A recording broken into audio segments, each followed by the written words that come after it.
Good morning and happy Saturday, everyone. How's everyone doing out there? Good Good morning. Good Good morning. morning. morning. Great. All right.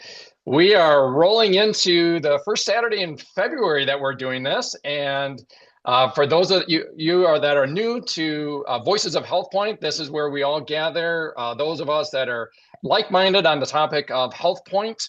And this is coaches and clients and prospective coaches, prospective clients that gather at 8 a.m. Eastern Standard Time for 1 hour just to kind of riff and talk on things that are health and wellness related. For those that aren't able to attend, because for some people, especially on the West Coast, this is pretty darn early. You can always catch these episodes. They're uploaded onto the YouTube channel, Voices of HealthPointe. So the way we often kind of tee things off is we have what we call some docket items that some of us will kind of go through, some known topics or prepared things that we've got, and then we just kind of then move into a banter is the best way to describe it. It's the most fun. We never know where it's going to end up, but it's just so fun and it's all topical to things that are health and wellness. So this morning, I'll kick things off with a docket item that I'm titling The Science of Hope. We have Debbie that is going to do an item on some experts commentary on GLP-1s, particularly on some additional commentary on Nutrilite, and that might get some feedback from some folks on that can kind of lean into that topic on Nutrilite.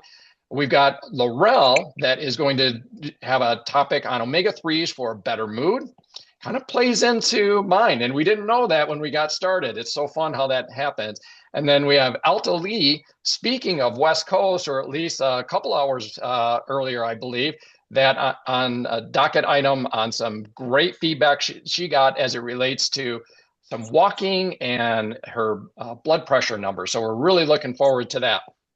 So with that, I am going to do a mute all, everyone. So just know that that's just so that I can get through my docket item. And if anybody has barking dogs or pots and pans clanging in the background, at least for a moment, it's muted out. So with that, let me get going here because we've got a lot to cover, a lot of fun stuff, a lot of great docket items. And so let's get moving here. First, I want to share that the content shared here is for informational and educational purposes only. It is not intended as medical advice, diagnosis, or treatment. Always consult your healthcare provider before making any changes to your health routine. Our discussions draw on wellness concepts similar to those found in the HealthPointe methodology, which we hold in high regard. The ideas presented are independently developed and do not represent or speak on behalf of the HealthPointe brand. Okay. The science of hope. A client recently shared something with me that was both simple and quietly brave. She said that this time of year is hard for her. Not emotionally dramatic, not crisis level, just hard. She knows herself well enough to name it as seasonal affective disorder, or SAD, S-A-D, which is almost painfully accurate in its acronym.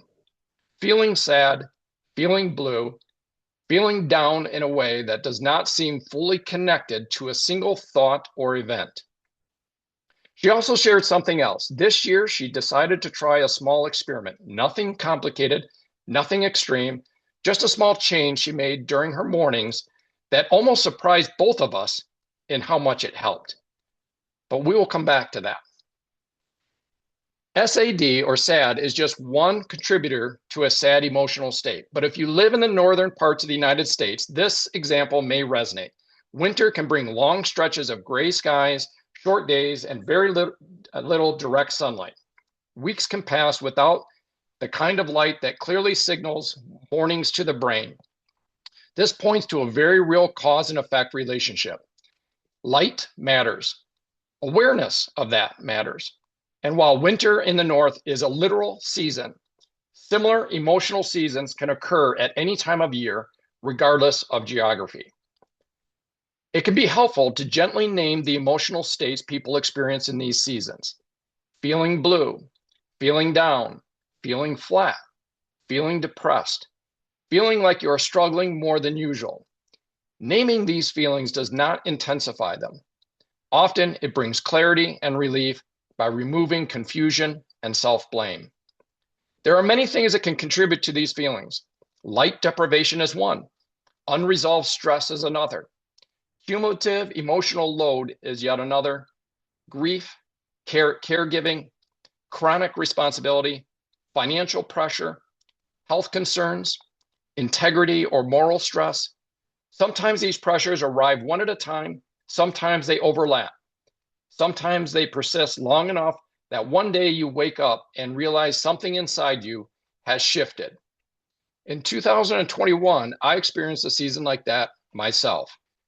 With some distance, it is easier to understand than it was while living through it. Years of caring for my mother, followed by her passing, treating a beloved dog for cancer, a contract situation that challenged both integrity and finances. None of these alone explain what happened. Together, over time, they created a sustained internal strain. When it finally surfaced, it felt sudden and acute, even though the roots had been growing quietly for years. Experiences like this are sometimes described as depression, sometimes as burnout, sometimes as grief. Sometimes they resist neat labels altogether. What matters most is recognizing that these emotional states are not character flaws. They are responses of a nervous system doing its best to adapt to prolonged uncertainty. This is where the science of hope becomes especially important. Hope is not positive thinking. It is not pretending everything is fine. It is an emotional state that reflects whether the brain believes effort today can reasonably lead to something better tomorrow. That belief is not abstract. It has chemistry behind it. Dopamine plays a central role here. Dopamine is often described as a pleasure chemical, but it's more accurate to think of it as a signal of anticipation and expectation. It helps the brain model the future. Neuroscientist Dr. Reed Montague has spent decades studying how the brain evaluates prediction, reward, and uncertainty. One insight from his work is that dopamine reflects whether the brain believes its predictions about the future are holding up. When effort repeatedly fails to lead to resolution, dopamine signaling can shift and the emotional experience of hope can soften. That doesn't mean hope disappears. It means the system is uncertain. The encouraging part is that uncertainty can be reduced. Small, consistent signals matter. This brings us back to my client and her small experiment. She purchased a simple light about the size of an iPad and placed it on the table where she works in the morning. She turns it on while reading or answering emails, and in her case, this small, inexpensive change noticeably improved her emotional steadiness. It did not fix everything. It made the days feel more manageable, more open. That is not magic. That is biology responding to clearer signals. There are other supportive signals as well. A perfectly healthy body does not make someone immune from depression, but a more metabolically functional body often provides greater resilience. Of course, we are all about that here at HealthPointe, but one specific supplement area worth mentioning is omega-3 fatty acids. HealthPointe coach and legendary business owner Sharon Webb has shared openly about her experience with postpartum depression and what she learned from her physician. During pregnancy and breastfeeding, nutrients are prioritized for the baby. If omega-3 levels are already low, the mother's brain can become depleted. Her doctor told her she wanted her brain, quote unquote, dripping in omega-3. That phrase captures an important truth. Brain chemistry matters. Movement matters too. Walking, in particular, has a long history of support in mental health. Psychiatrist Dr. Daniel Amen, founder of Amen Clinics, often emphasizes walking as one of the most accessible tools for improving mood. He describes the pace in a way most people immediately understand. Walk like you are late for your flight and you're trying to reach your gate on time. Not a stroll, not a sprint, a purposeful, brisk walk. It's also important to acknowledge that when someone feels depressed, movement can feel like the last thing they want to do. This is where the analogy from physical therapy is helpful. After an accident or injury, there comes a point when enough healing has occurred that physical therapy must begin. The exercises can be uncomfortable. They can be the last thing you want to do. They can feel premature, yet without them, recovery stalls. With them, strength slowly returns and you move on out of the pain. Emotional recovery often works the same way. There is another support that can feel almost obvious, yet is almost the most powerful. If these feelings are driven by a specific unresolved problem, there is often nothing as healing as working toward resolving that problem. Chronic stress and worry keep the nervous system in a constant state of vigilance. When the source is addressed or removed, the body can finally relax.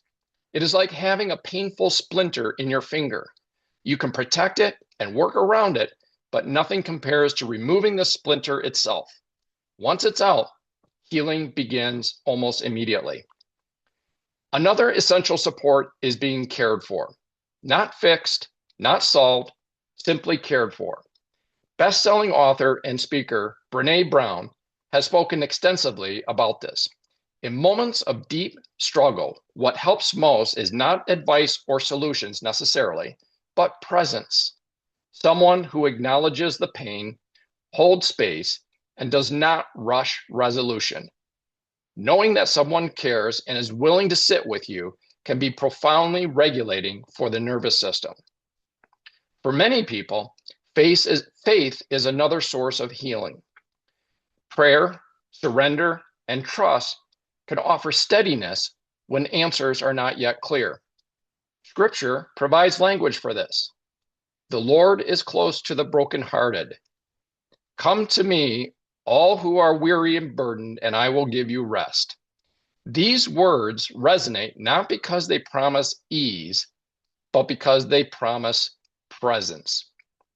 There is one final piece of hope worth naming.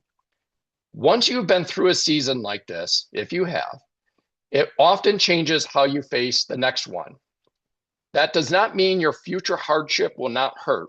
It will. But it may not catch you by surprise in the same way. You recognize the signals sooner. You understand that these emotional states have biology. You know there are supports. You know resolution, when it comes, changes things. Hope becomes less fragile, not because life is predictable, but because you have learned that this state can change. That is not wishful thinking. That is the science of hope. Okay, guys, there is my docket item. Remember, we have a mute all going on here. I don't want to do an unmute all.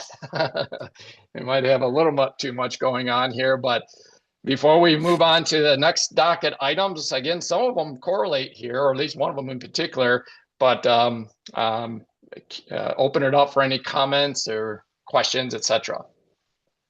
Eric, I'll jump in here real quick because that lamp that you were telling me about, I've been retired from actual professional counseling for 15 years.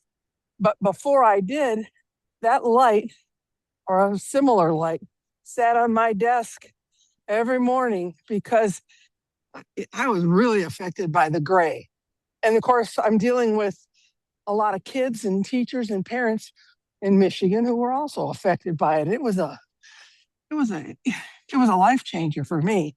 Just getting that light. And I remember reading something about it and I put it on my Christmas list. My sons bought it for me. Apparently they agreed I needed it. And it did make a big difference. So yeah, that's a good thing. I mean, if you're going to be in Michigan, it's a lot cheaper than coming down here to Florida and renting a place for 4 months. But not much fun. Not much fun. And the other thing I'll add, and then I'll go, is you talked about physical therapy. And I've been through a lot of it lately.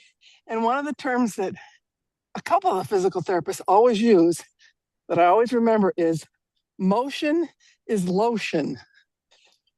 And I always liked that because even though you don't want to do it, same reason people put Bengay and BioFreeze and CBD, all that other stuff, motion will do a lot to help the situation too. So, okay, that's it. Bye. I, I love that. I love that. Motion is lotion. And yeah, you're working both solutions there. A simple light on your desk, but also Florida as well. Um, like you said, Florida is probably a bit more fun. But yeah, I wondered if there might be some of us here in the Voices of Health Point that have used that light before, and that was my first direct experience, through someone else, and it was amazing, as I think you're talking about, Laurel, about the positive effect that it had on her in very short order. So that's really interesting. Give Thanks for more that. definition to the light. And you might be able to help on this, Laurel. And David, I might be able to actually pull up the brand that she got. I can tell you it was maybe in the $20 to $30 range. It's I about the think they've come size. down. Yeah. Yeah, Mine was, I think, Verilux, Verilux, but that was years ago. I think they still make them. hmm Yeah, it was about the size of a, magazine or so, kind of like a size of an iPad. Yeah. And Yeah. Yeah. when you could do different brightness, she shared during one of our Zoom sessions, where she had it out in front of her and she was showing how it could go, dimmer or brighter based on, kind of touching the screen. And boy, it could get really bright too. Well, I'm sure. I mean, like I said, mine was more than 15 years ago, so I'm sure they've really developed a lot more science behind it. But even then, it made a difference. Mm-hmm. Eric, Yes. good morning. Good morning. This is Hank. Hey, Hank. How are you? Doing well. How are you? Great, thank you. I'm looking at a sheet here. It's the title is "Doctors Won't Tell You: Cure These Symptoms with Vitamins." And there's one about mood swings. Mood swings, Mm-hmm. vitamin D. Hello, sunshine, right?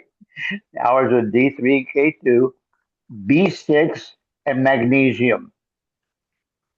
Those are good vitamins to help with those mood swings. Mm. That's all. Love it. Thank you, Hank. So that's able to add on to, the omega 3s, which we were pulling on. Makes total sense. Thank you, Hank, on the vitamin D, right? And then also B6. We know that broadly speaking, the B vitamins are generally, um, you know, powerful in their effects on nerves, the B vitamin spectrums, and then magnesium as well. Thank you, Hank. Eric, Yes, Carol. um, I was hoping Sharon would chime in with her Omega story, and I won't tell that. I'll let her tell that. But two things. One of them, Sharon always talks about focus and energy, the happy pill, as her clients call it. And I just have to think, and it's so funny that we're talking about this topic because I'm putting together a email for uh, IBOs and customers to remind them that we do have some very helpful products, especially for folks that are in these gruesome temperatures now and gruesome lack of sunshine for week after week. And I truly believe the focus and energy, having one of those when you wake up with a glass of water, I've always had one sitting right on my nightstand. I can tell the difference when I wake up to about 15 minutes later. And maybe you can touch on the cortisol because I think that has something to do with it when you sleep and the mood that you wake up with. But I've heard that referred to before and the power of walking early. But even if you walk a little bit later, having that rhodiola, focus and energy, energy and focus, whatever the proper name is absolutely, to me, one of the greatest. It's probably my number one favorite tablet because it does so much. But most importantly, it really puts your frame of mind into the day by making it happy. And like you can do this. I got this, you know. The other thing that came to my mind was when you mentioned about postpartum. I'm not sure if Sharon's was a postpartum situation or not. Mine was. When I had our first child, I thought I've never been depressed in my whole life. I thought I was going to go nuts. Um, and of course, that transmitted to the baby also. And it lasted for close to 3 months. And I would have just coveted having omegas back in those days. Of course, we didn't know what an omega or fatty acid was back then, but that would have been so, so helpful. And Sharon always talks about that last trimester and then into the breastfeeding days, how important it is for the mom to supplement with those omegas. So maybe we can get Sharon to share her story. But I did want to say that that really touched very close to my heart because depression is a horrible feeling. My heart goes out to people that feel depressed, lonely, lost, and what have you. And I know there's a lot, especially at this time of the year when our weather's has been so harsh in so many areas. And so I tell you, those omegas, I would have loved to have had those because it is a very real feeling. And unfortunately, it's not a feeling you can put your finger on. It's kind of out there. And that's the hardest thing to coordinate because if you're sick to your stomach or you got a headache, you pretty much know what's going on. When your whole body is off because you're feeling rotten and you don't know why, you don't know what to do about it. So these tips are very helpful. Here comes Sharon. Yeah. We hear Yes. somebody. Yes, Sharon. Yes, Carol. Well, thank you for saying that. I always kind of hesitate to hop in because I don't want to take all. I don't want to take all the time. But if I'd only had a 3-month depression, oh, mine went for. Actually, I hate to say this. My depression went for 20 years. And it was the feeling of now not all the time. Sometimes I could conquer it if I got it. I would drink. Oh, I you can't even imagine the things I would drink. Maybe 6 or 7 or 10 Cokes a day to get enough sugar in my body that I would finally be able to cope. You know, and I had no idea what was wrong. And until we actually went to Nova Scotia, I was on a women's with Amway. I was on a women's team where we went to Nova Scotia and to to just find out about the omegas that Amway was thinking about covering at that, buying into and getting down here at that time. And I thought, oh my gosh, this is my answer. I mean, it was just, God gets all the credit, but he did put Neutralite in front of me. And so anyway, but that once I started taking the omegas and realized what they did and realized what each pregnancy that I had was, my body was taking care of the baby for the baby's brain and eye development, but then the baby wasn't getting enough, likely because I didn't have enough. And so that's when a young child at, say, 5 or 6 or 7, they, they now they are diagnosed as they don't have enough. They're hyperactive. They're either ADD or ADHD or worse, and all of that. Well, I shouldn't say all of it because there are many, many things, of course, that go into it. But a major thing that's missing, and we just cannot get the right kind of, we don't get enough by just eating cold water fish. But it is that omega-3, and I'm telling you, I even hesitate.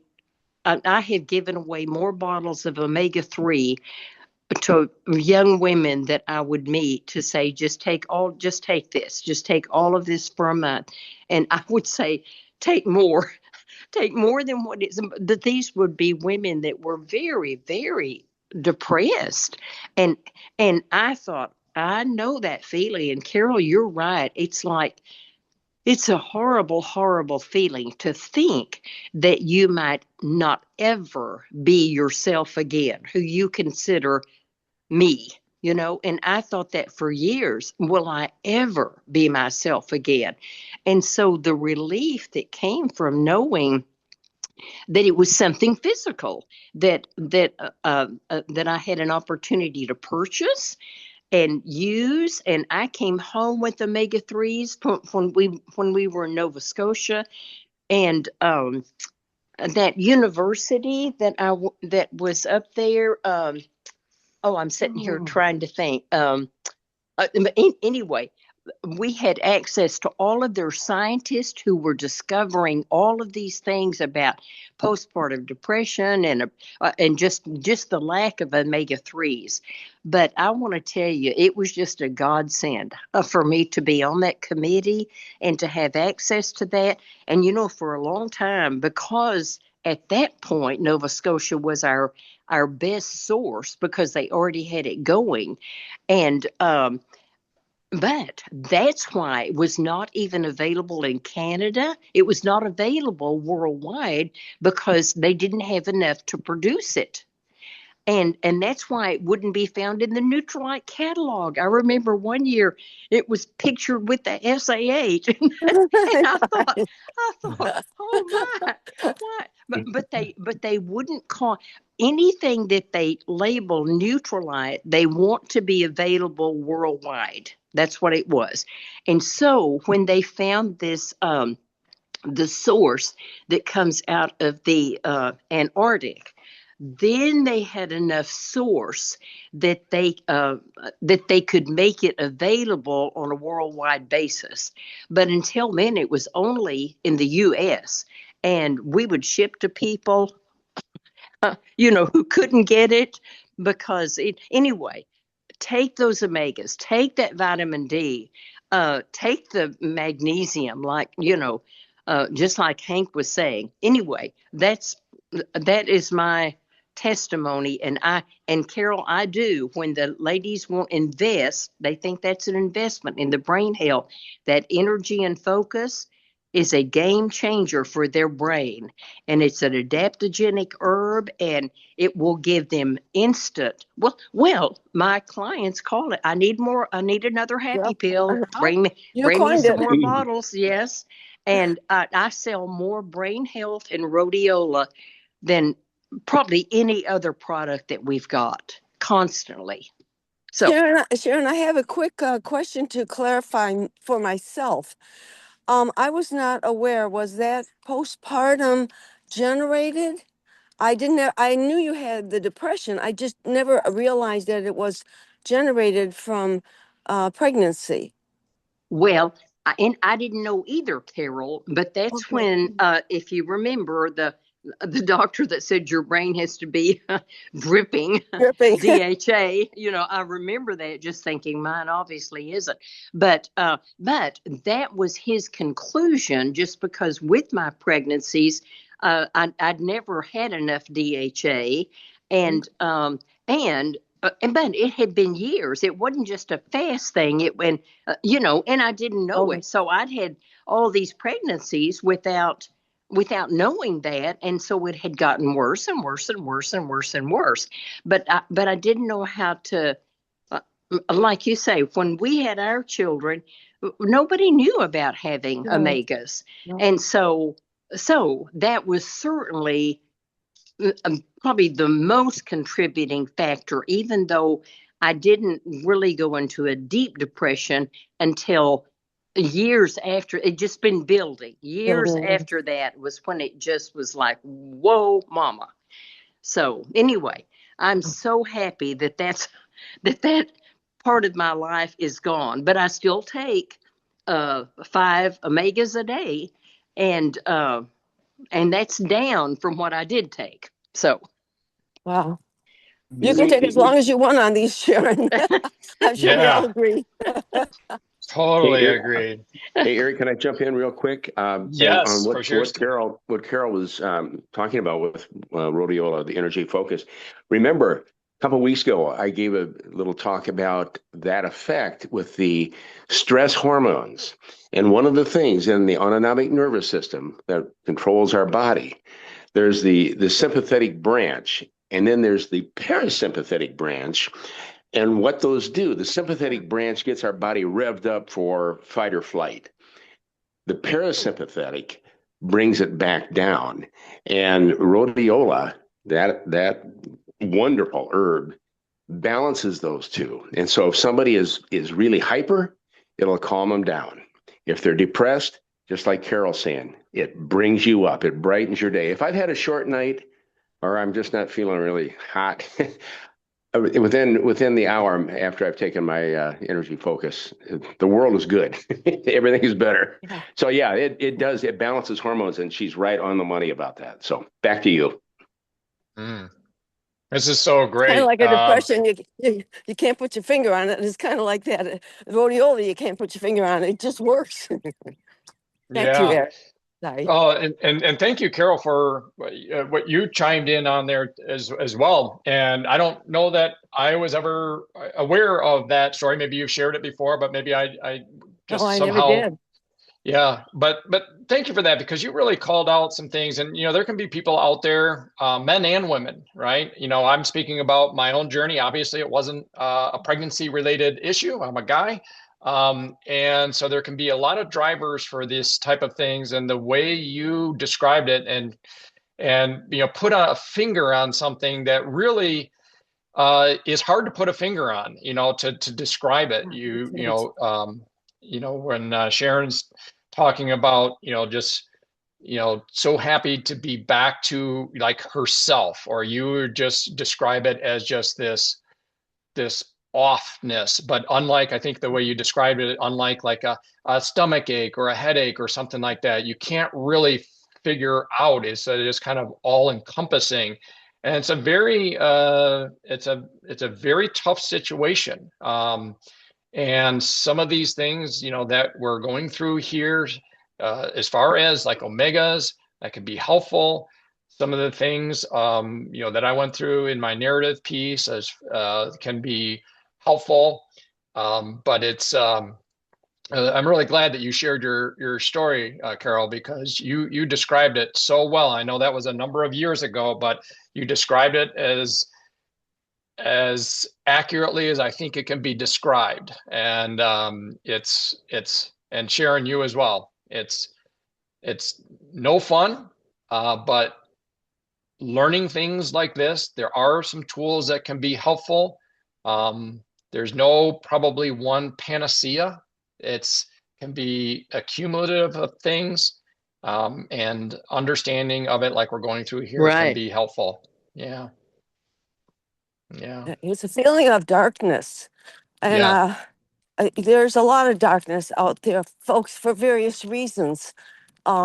We live in a world now where we live in a happy place.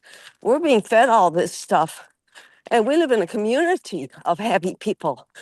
But can you imagine the rest of the American public and the despair or just darkness sometimes that they can't put their finger on, or sometimes they can? And we can reach out to them. Yeah, I would say, that didn't kind of fall into my narrative piece, but as you're explaining or talking about that, Carol, I would add that to that, and that is, there's a phrase that I often use in a variety of things in terms of nutrition and eating and stuff like that, and it's kind of a throwaway kind of comical phrase that says dosage makes the poison, meaning, Oh, there's a lot of things that you can consume. I mean, in the HealthPointe front, if somebody said, for example, can I have a cookie? I'm like, yeah, you can have a cookie, but you can have a cookie about the size of your fingernail. Is that the way we say it? And that's where we joke about the dosage makes the poison. Whether it's a cookie or probably a lot of things out there in small doses, your body handles it very well. But if you eat a wheelbarrow full of cookies, that dosage is an entirely different thing. And we live, like you say, Carol, in a era of literally 24/7 news cycles that didn't exist 30, 40 years ago. You know, you had three major channels and 1 hour that you could plug into if you caught it live. Now you can get everything pre-recorded. You can have it reflected back to you in an echo chamber on social media. And this dosage can be very poisonous in terms of mood altering and so forth. So I would add that to the kind of the list of things to be aware of. You know, because you know that was similar to my story. My story, you know, somebody described it a bit almost like a PTSD, where you're just getting repeated hits, repeated hits, repeated hits, repeated hits.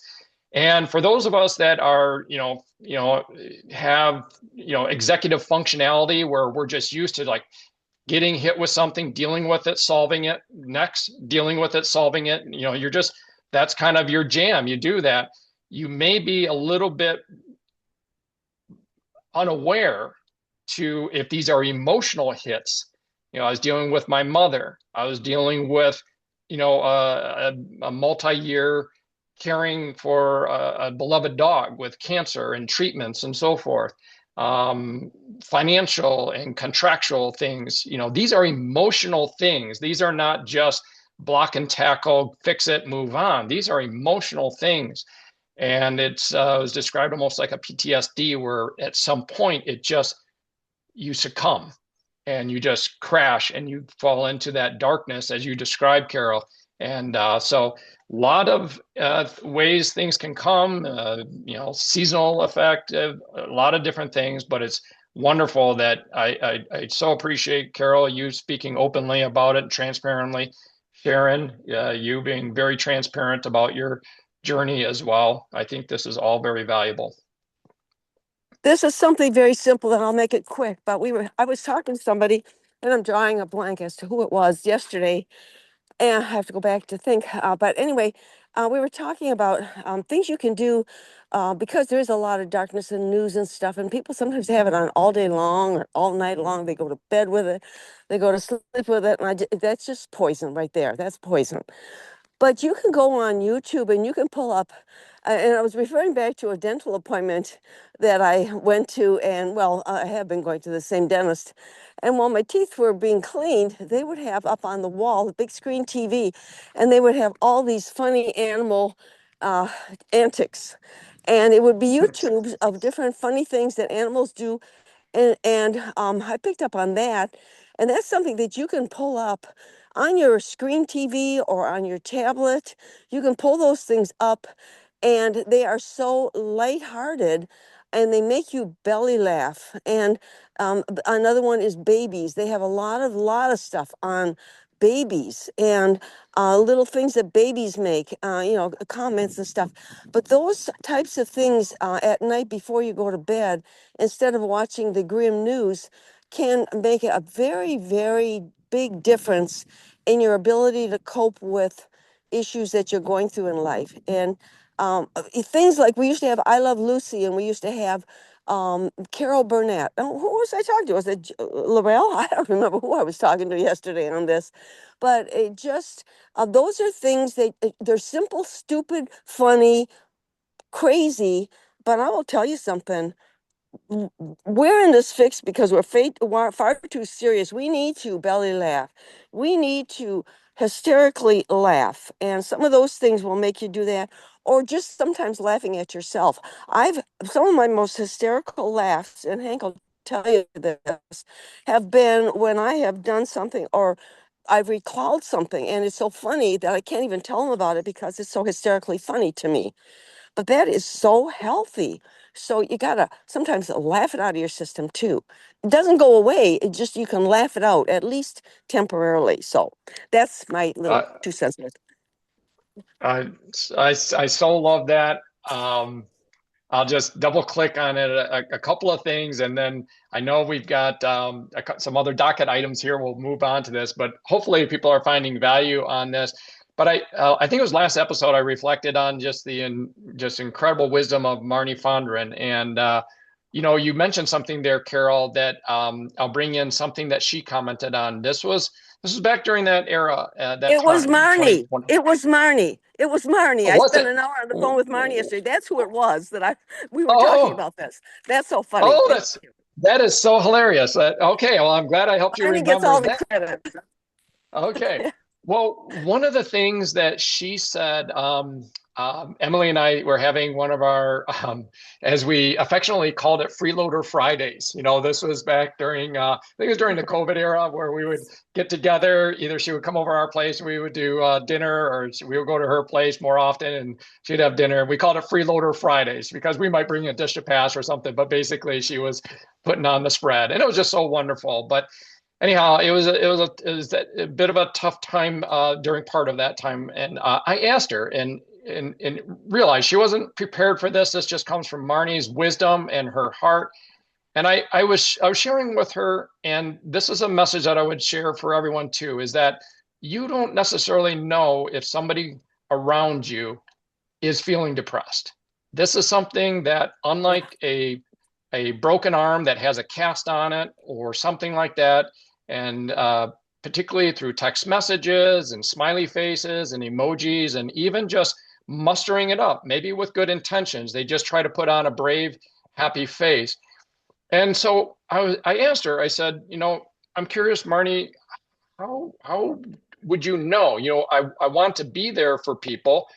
I felt the need for people to be there for me. I want to be there if somebody is struggling, and how can I be sensitive to pick up on those signals?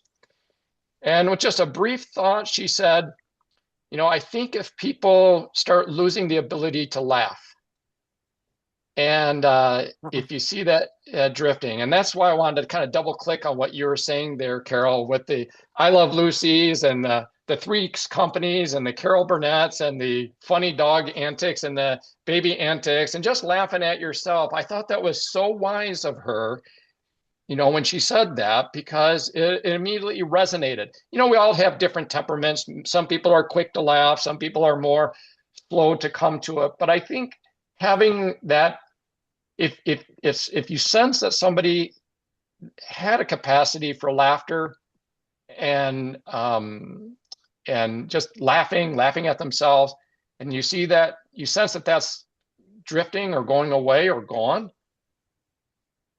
don't be fooled by their happy text messages or their happy face maybe in front of you. They may be struggling, and just ask. There's something I remember Ben Physick talking about in terms of mental health. Can't remember the acronym. Maybe some of you smart teachers and counselors will remember, but it was something about when you ask somebody how they're doing, you know, most people will instinctively, reflectively respond in some like, fine, doing great, or something like that. And then you follow up with another question. And it could be the same question. And it doesn't have to be overly weird or probing, but just like really, you know, how are things going? You know, follow through, linger on that a bit, and maybe it will surface if they are struggling. So anyhow, yeah, Marnie, so wise. Oh, Marnie. And you know, it's so funny because I didn't have time to think back of all the different people I talked to during the day. But when you said Marnie, that was divine. She Once was one. again, once again, for sure. Oh my. Hey, Well, Eric, I would just say that I used to teach. Whoops, my camera's reversed. I used to teach how to recognize depression to my middle schoolers. I'd go into a classroom and spend 15 minutes, you know, and, you know, that's 11 to 14. So you got to keep it simple. But one of the things that they say about depression is very typical. People begin to develop what they call tunnel vision. In other words, all these things are going. I used to tell the kids, take a piece of paper, roll it up like a tube, and look through it. You can't see when you have tunnel vision. You can't see all the happy, the kid next to you making a silly face. You can't see that. All you see is whatever that tunnel's pointing at. And so I try to get them to understand, if you have a friend, and that's kind of like what you just said, but if you have a friend that used to like sports or used to like to come over to your house, or they're just different, and no matter what's going on around them, they don't see it, or they don't react to it, or they don't everything. Tell an adult. It may be nothing, but it's a good thing to do. And the kids could understand that part. And sometimes it was a wild goose chase, but a lot of times kids would come in and say, I'm really worried about. And so the tunnel vision part is kind of like the idea of not laughing. But there's other things, even if they're not one that laughs a lot to begin with, and that makes it a little harder. But anyway, tunnel vision is one of the symptoms. So that's it. That's great. If all of us can be that much more aware, it can be helpful for many. So Debbie Llewellyn. Hi, Eric. Yes. I think for Yes. continuity purposes, my topic can go another week. I think Laurel should start talking about the omegas. This was a very important topic.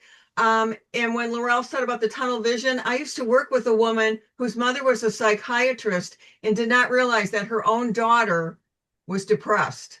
Yeah. And so Bridie said most of her life, she was from Brazil. She didn't even know what happiness was until she got some intervention and again, her mom didn't even spot it. So this is an important topic.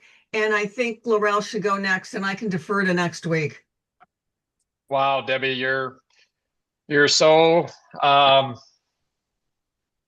just appreciate, first of all, your unselfishness and just your appreciation for the continuity that's going here. Of course, we would love to have you on here, but per your request, we'll put a pin in it and have you teed up for next episode, and can't wait for that. But thank you for that, Debbie. And thank you for also just such a striking example or illustration of how difficult this can be. Literally, a psychiatrist who is, you would think trained in this field, and yet someone that is arguably the closest to her, it went unrecognized. So it really highlights how, aware we should try to be. So thank you. So I'm sure we can continue in a manner of ways here, but Laurel, I know that mine won't take long, and really we've talked about omega so much, but this will just add to the science of it. This is kind of a short thing. Let me stop where the wind's not blowing. Yeah, I read an article, and it was talking about a massive new study in the Journal of Nutrition that just analyzed blood samples from more than 250,000 people and found something worth paying attention to. Those with the highest omega-3 levels had meaningfully lower rates of depression and anxiety diagnoses. Not their self-reported mood scores, but actual diagnoses documented in medical records. And the patterns were striking. People in the top fifth for blood omega-3 levels had 15 to 33% lower risk of depression compared to those in the bottom fifth. For anxiety, the reduction was between 19 and 22%. People who just used fish oil supplement showed about 9 to 10% lower risk for depression and anxiety. And eating oily fish, such as salmon, sardines, mackerel, was independently linked to lower risk, even if they didn't use any supplements. But obviously it was much higher with the supplements. And Dr. William Harris, who was the lead author of the study, said higher omega-3 levels are always linked with less current depression and anxiety and less risk for developing it over time. He explained that certain brain cells are specifically tasked with controlling inflammation. And the quote was, the omega-3s can get into those cells and help reduce inflammatory signaling in the brain. And then they went on to say, of course, this study shows correlation, not necessarily causation. But it said some clinical trials are using omega-3 to treat depression, and that has shown promise. Aimed at preventing, there's been mixed results in those studies, but that's okay. We're still taking them. It says your brain is roughly 60% fat, and the fats you consume become the building material for your body, including your brain and the neuronal membranes. Okay, now the wind is blowing in. Hang on. Page 2 for the rest of the story. All right. Okay, somebody has to do a song and dance. I hate to tell the people in Michigan this, but the weather is humid and the pages are stuck together. Well, anyway, the whole point of it is that okay, here we go. There we go. It said it influences neurotransmitter signaling and it regulates inflammation. So it said, anyway, they concluded in saying what you eat becomes the literal building material for the organ that generates your moods, your thoughts, and your sense of well-being, which is what we just discussed here today. This study doesn't prove omega-3s prevent depression, but the next time you're deciding what to make for dinner, it's worth remembering nourishing your body and nourishing your mind are the same thing. So there, that's just a little scientific stuff. So glad that you brought that in. And again, thank you, Debbie Llewellyn, for giving the mic, so to speak, to Laurel. That really just punctuated, from a scientific standpoint, certainly everything that Sharon Webb was talking about, right? When she was in Nova Scotia and she's working with some of those scientists, and they're just showing the research and the discovery and the importance of these omega-3s. And then here you are with, man, that's a huge study. I've got to tell you that too. 250,000 people. That's massive. Right.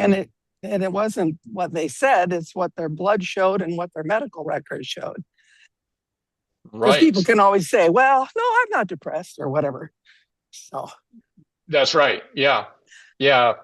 That's incredible. Wow. Other thoughts, commentary? We're about, coming close to our wrap-up time here, which is, it's always amazing how fast this moves along. We want to hear quickly from Alta Lee about her blood pressure. Oh yeah, that's right. That's right. Geez, Alta Lee. Hello, Alta Lee.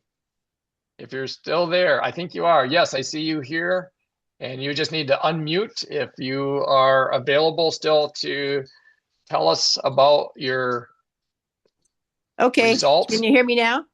We can, yes. Thank you, Alta Lee. Okay, so I've been watching my diet, having low sodium, really watching that closely. And but it still wasn't lowering my blood pressure. And I have this devoted healthcare, and they were checking with me like two times a week. And I guess they want to make sure I didn't end up in the hospital or something. And so then, I don't know, a month ago. Anyway, we just started walking. We starting HealthPointe on Monday, but we've been doing the walk and talks, and just by doing that, my blood pressure is low enough that they released me yesterday. They said, we don't even need to check with you anymore. Just check twice a week. And I was checking twice a day. Wow. Wow. So you were in a situation with your blood pressure, do I understand, Alta Lee, where they literally wanted you in the facility at the clinic or hospital due to the levels of your blood pressure? No, not the hospital. It's just they check, they just call you or have a Zoom call and just check on you. Yeah. So thank God I hadn't gone. I did go to the hospital like last February. Something had gotten so high and elevated. That's where it started. Like a year ago. Wow. So you were at such a number that they were, obviously very, very concerned. And for context, for, people that, I'm sure everybody's familiar with blood pressure, but they call it the silent killer for a reason, because this is a pressure that can be building up and that can lead to, stroke, heart attack, numerous, vascular issues, because it can basically burst. But it's not something that you necessarily feel the symptoms. So unless you're getting a reading, so your levels must have been, certainly, you're generally wanting your number to be, 120 or below. Everybody's different, but if it climbs up into the 130s, certainly the 140s, 150s, 160s, yours must have been at a level where they just wanted a really close attention to this and monitoring it. Yeah. And now it has moved through your just paying attention to a number of things, but the most notable thing that I'm hearing you say is about your walking. This has brought it down to a level where those check-ins are more, intermittent, they're not as concerned as they were before. Right. They've released me. Wow. The power of walking. Yeah. Well, congratulations, and a shout out to the other walk and talks that go through. Generally speaking, the Monday and the Thursday. Is that what you're speaking of, Eltalie? Yes. Yeah. Yes. So you're catching those both the Monday and the Thursdays, and so you're catching some early ones then as well. Yeah. It's a blessing. It's so much fun. And It appreciate all of you and all the information. I'm really excited about the Omega idea. My husband, I'm telling him to take 2 Omegas. He's on the way, about ready to blast off, and some other things. Oh, that's great.